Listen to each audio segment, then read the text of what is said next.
Hello, welcome to the OECD Green Talk Live. We'll be waiting a few seconds that allow people to join us.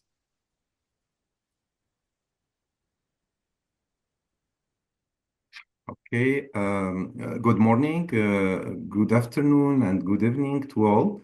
Welcome to OECD Green Talk Live. My name is Walid Wislati. I'm head of Climate, Biodiversity, and Water Division in the OECD Environmental Directorate. I'll be moderating the today's Green Talk Live for the launch of our new report on transforming Catalonia's mobility system for net zero. We have an exciting program for you today. To kick us off, Mathilde Messner, Deputy Director at the OECD Environment Directorate, will provide a brief introduction. Then my colleague Mariana Mirabil, economist in our team, will present the key findings of the report. Following her presentation, we will hear from Tatiana Fernandez from Catalan government in Spain. Tatiana is head of transformative innovation at the economics department, and she will tell us about Catalonia's effort to apply a systems approach for the transition to net zero via the region's smart specialization strategy. A warm welcome to all of you. After these interventions, we will open the floor for questions. You can send questions at any time during this event using the Q&A function in Zoom, and we will try to address as many of them as possible with the time available. I'll turn now the floor to Mathilde for her opening remarks. Mathilde, please.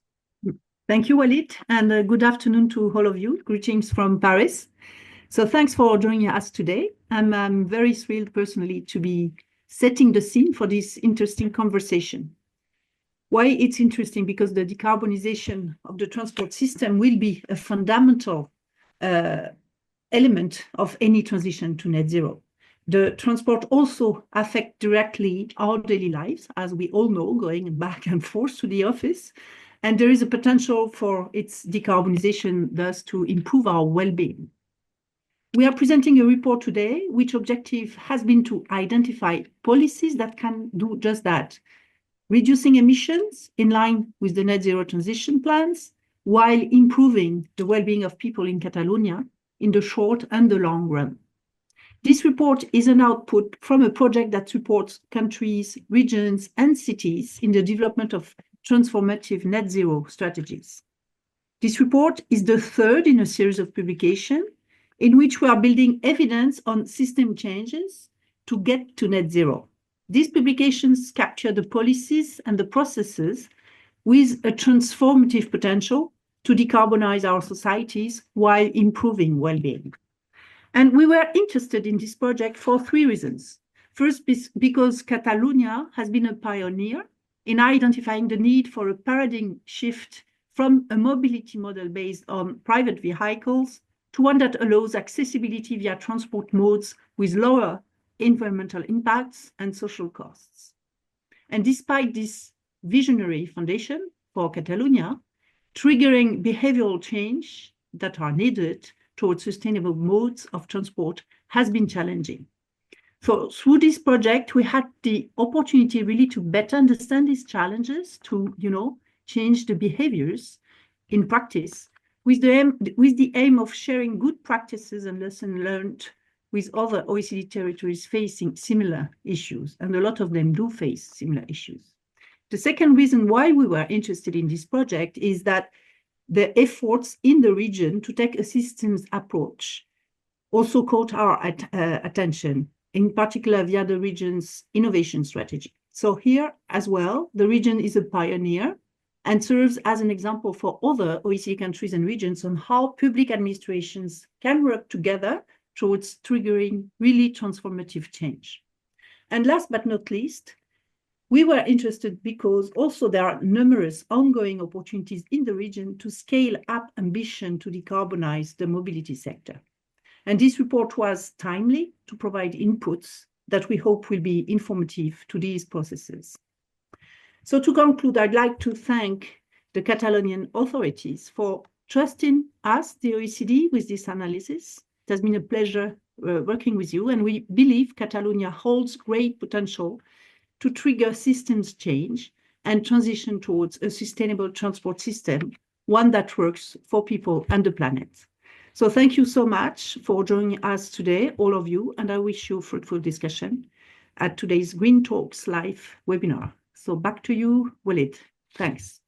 Thank you very much, Mathilde. Thank you for this insightful opening remarks. And now let us listen to Mariana, just to give us an overview of the report. The floor is yours, Mariana. Many thanks, Walid, and many thanks to all of you for joining us today. Do you see my presentation in full screen? Yes. Yes, super. So I will briefly share with you the context of this publication to then discuss about the approach, the systems approach we took and how it differs from a more traditional approach or way of thinking. And I will then present some selected key insights. I will take 15 minutes of your time approximately. So let me start with the context. The objective of this report was to identify policies and processes to transform the surface passenger transport system in Catalonia towards net zero while improving well-being in the short and long run. Transport is the highest emitting sector in the region, and as Mathilde was mentioning, it's an important sector for many other OECD territories. What we know from evidence is that the sector decarbonization requires going beyond vehicles electrification to trigger behavioral changes, modal shifts in transport jargon towards active and shared modes, as well as the reduction of travel activity. In this report, we focus more on the modal shares change, and I can explain why if of interest. The good news is that these behavioral changes can work for getting to net zero, but can also improve multiple well-being dimensions. Better air quality, more opportunities for physical activities, reduce road accidents, more gender equality, more equity in terms of access to opportunities. And in Catalonia, we are starting from a very good basis. As well as Mathilde was mentioning, the region has been a pioneer by voting a law in 2003, that's more than 20 years ago, introducing a paradigm shift towards a system that is focused more on people than on vehicles. The region also has ambitious climate targets in line with the Spanish targets and with European Union objectives. And from the analysis of plans and strategies and discussions with many stakeholders, we see that environmental sustainability is clearly a priority in Catalonia. Yet, when we look at how people move, on average, we see that private vehicles are still the mode that is most used in the region. Of course, this modal share changes significantly depending on where we are, but on average, this is what we see. And triggering behavioral changes towards more sustainable modes has indeed been challenging. We try to understand why. Why that is, what is the system structure that leads to these choices and not to different transport choices? Which takes me to the approach. So we take a systems approach to respond to that question. And the systems approach is a way of thinking based on complexity science, insights. Complexity science tries to understand the functioning of complex systems. And I will just present maybe 3 ideas or 3 insights from this approach that make it different to a more traditional way of thinking. The first one is that individual choices and the outcome of these choices are largely determined by the structure of the system in which the choices are made. This means that transport choices are not purely individual preferences. They are largely determined by how transport systems have been designed. Now, with this in mind, we can see transport, the current modal share, a little bit as a tip of an iceberg. These choices are intrinsically linked to the mobility system structure or rules that are below water, that are not always visible. And you can think, for example, at one of the rules influencing the mobility system is how space is used, how public space is allocated to different modes. We will go back to the notion of space later on. And this idea of transport choices not being purely individual choices and changing depending on the system structure is a very different idea to some of the ideas that may guide policy decisions. For example, many transport models have fixed elasticities, with elasticities being a proxy of modal choice. Now, these fixed elasticities imply an assumption that modal choice does not change over time.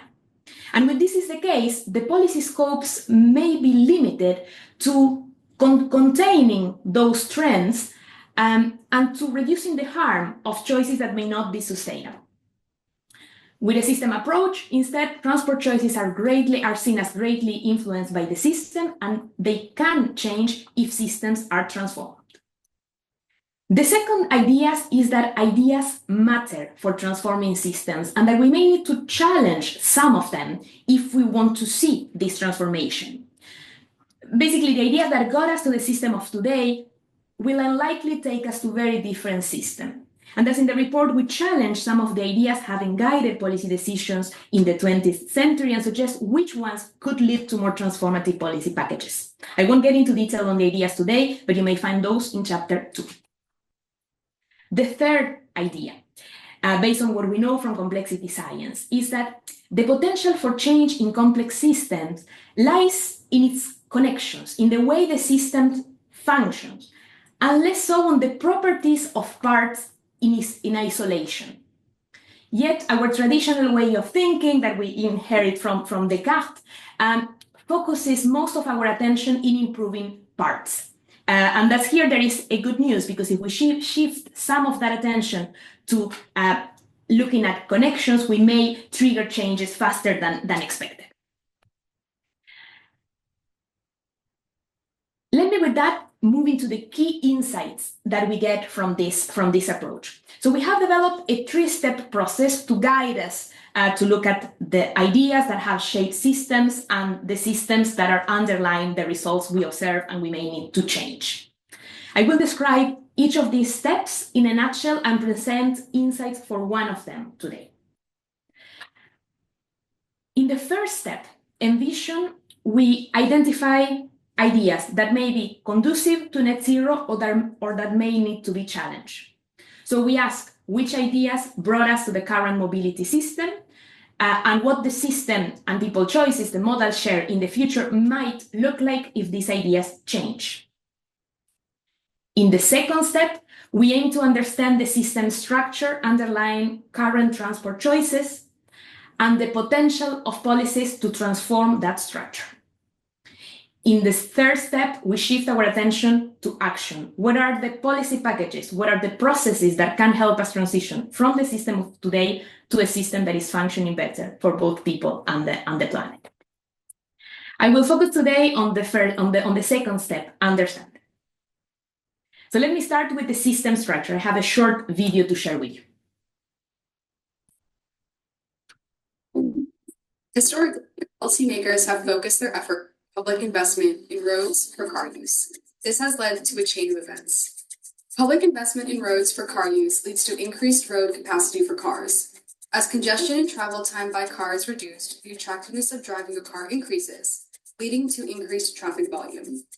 As the traffic volume goes up, so does congestion and the public pressure on policymakers to reduce such congestion, and no one likes to be stuck in traffic jams.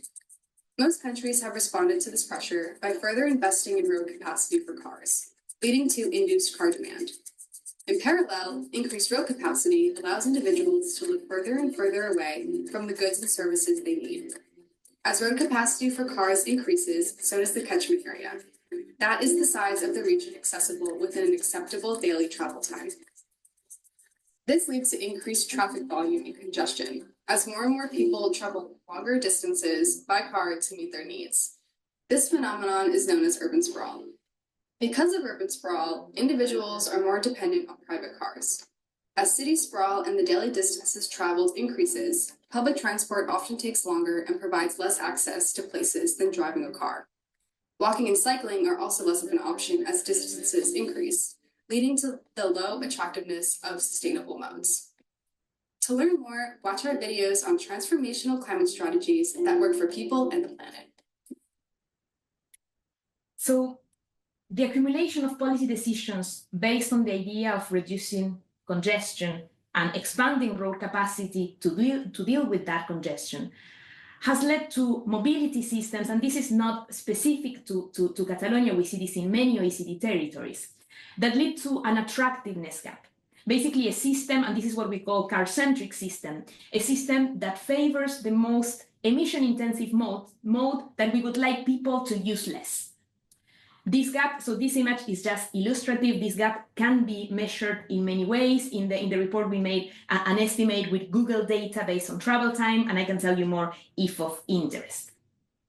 And the questions we are asking is how can we invert this attractiveness gap? If we start from the assumption that people choose the modes that are most attractive to them, then just improving public transport a little bit, active modes on the other side a little bit, will unlikely trigger modal shift. We will need to invert the gap and thus have a coordinated policy package for that. We also may need to rethink governance. Today, what we see in Catalonia is also not that different to what we see in other territories: a department for active mobility, a department for public transport, a department for road safety. So we may need to think about governance changes, and I won't get into that detail today, but you may find that information in chapter 5. So let me move to the last section of my presentation, which is understanding policy's transformative potential. So we have developed a methodology to classify policies by their transformative intent and potential. We use a combination of system tools that I will not describe today, but I'm happy to tell you more in the questions section if there is interest. We identified in Catalonia 5 policies currently being implemented, and I will briefly tell you what we found for each of them. I go back to the iceberg model. The policies that react or anticipate are on the top of the iceberg. The policies that transform, that focus really on the system structure, are below water. Now, one of the 5 policies analyzed, and the one with the greatest transformative potential according to our analysis, is road space reallocation. We were talking about space just a few minutes ago. There is growing evidence of how this policy, when implemented at scale, can lead to the disappearance of traffic and traffic evaporation and insight model shift, sometimes fairly quickly. And for example, the Paris experience is interesting in this sense. In Catalonia, of course, we have one of the best known international examples of redistribution, the superillas, the super blocks. There are opportunities, we identify opportunities in the region to do more in this sense. For example, to improve interurban bus services and make bus lanes, exclusive bus lanes, the norm more than the exception, and increase in that way the attractiveness of buses. Interurban transport is one where the attractiveness gap tends to increase between private vehicles and public transport, and thus space can play a key role there. We also analyzed EV subsidies via the MOVES program, and this is a policy that is receiving a significant amount of resources in the region and also nationally through the MIEC, the Integrated Climate and Energy Plan. These subsidies are intended to reduce the harm of automobile traffic by promoting vehicles with lower environmental impact. By their design, they do not transform the system structure, but they are, of course, an important part of the policy package. We share in the report some ideas of how these subsidies could be revised for higher impact to, for example, foster the production and purchase of smaller vehicles and micromobility. You can find that in Annex F. We also analyzed a policy that is receiving a lot of attention in the region, the public transport fare reductions. Again, by design, this policy reacts. It reacts to the rising cost of living due to energy costs. And the effect on the system structure is ambiguous. A lower cost can lead to higher uptake of public transport, but what we see as well is that it can reduce the quality of the transport and that actually reduce use. The effect is really can go both ways. The next policy that we analyze is our low emission zones and investment in public transport. What we see with these policies is that they have by design a transformative intent. However, the transformative potential today is lower than what could be. And it is because there is, due to the accumulation of policy decisions locking the system into a use of space that is car-centric, then the system is locked into this mode, and thus the possibility to increase the attractiveness of public transport within this system as it is reduced. However, if coupled with, for example, road space reallocation, and if coupled with other policies that can connect active and shared modes, such as bike and ride policies, and here the Netherlands has very interesting examples, the fostering of micromobility can be provided by public services or by private sector. It can be privately owned in less dense areas. It can be shared in more dense areas, and there are a lot of business opportunities here as well. Then we can get a policy package that has a much more transformative potential than the policies dealt with in isolation. Another policy that could help invert the attractiveness gap is the integration of information and paying of services, so that people can choose public transport or micromobility with the same account, for example. Just a few remarks on this, and I will briefly share with you the structure of the report and conclude.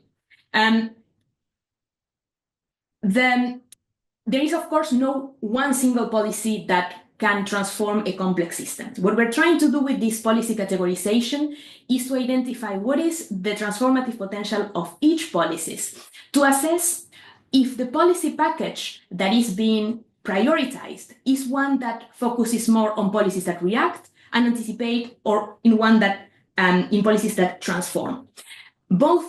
We need policy packages that include policies that react, anticipate, and transform. However, if most efforts are focused on policies that react or anticipate, that policy package will unlikely transform system. And that's when we see that there are opportunities to reprioritize efforts towards a more transformative policy package.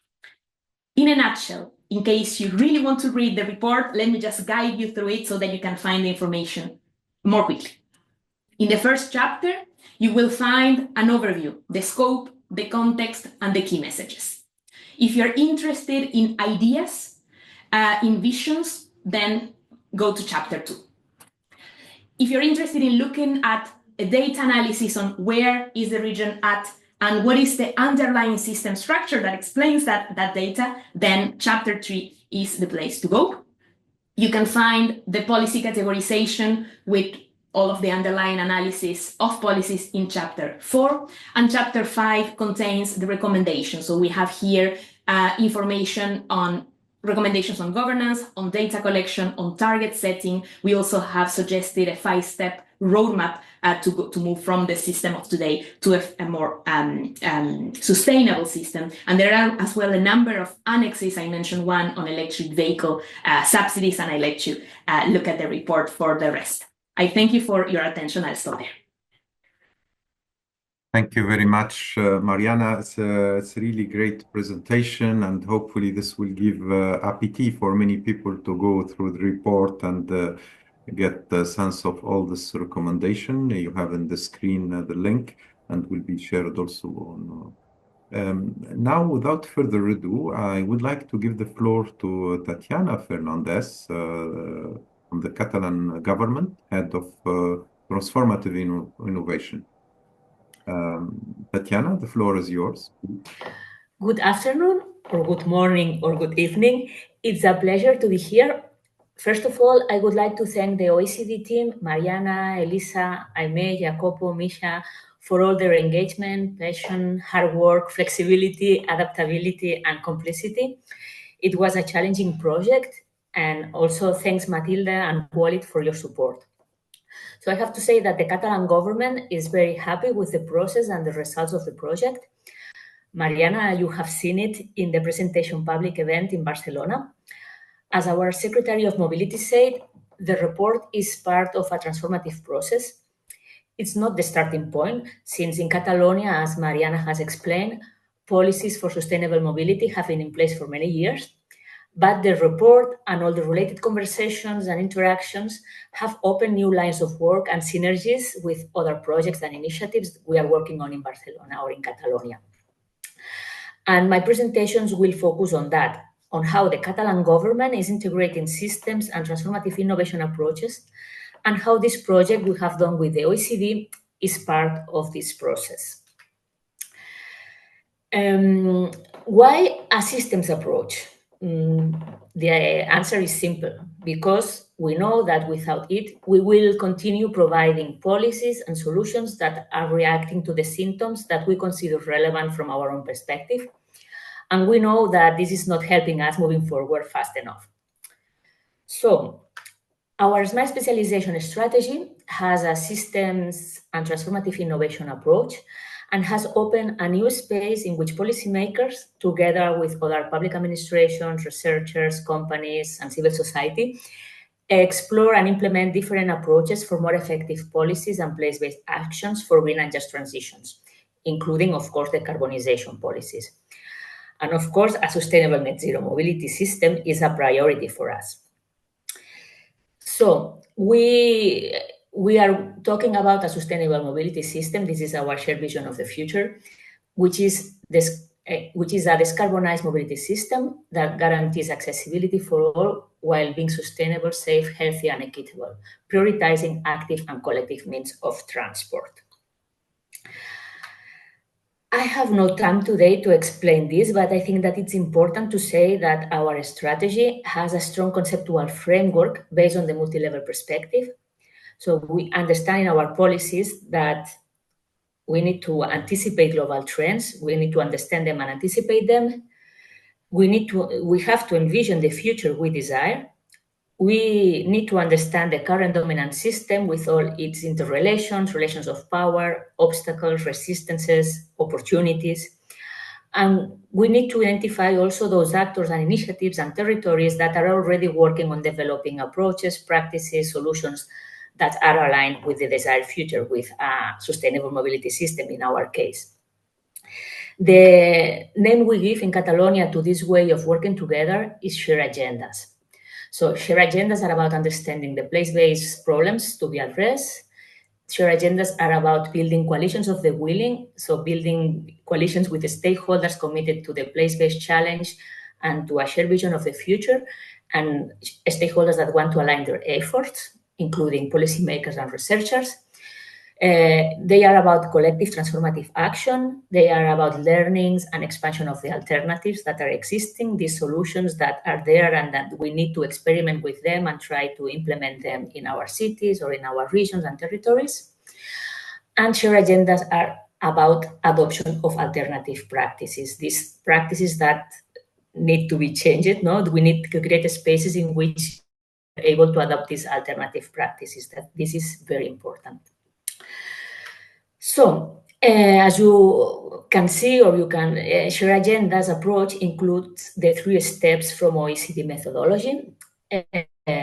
This project that we have been doing together has been an excellent opportunity to compare methodologies and for learning together. As I say, in our work, also in Catalonia with share agendas, we envision the desired system in the future. We also understand the dynamics of the current dominant system, and for that we work with systems mapping. So, for example, mapping the forces in the current system hindering and facilitating progress in the desired direction.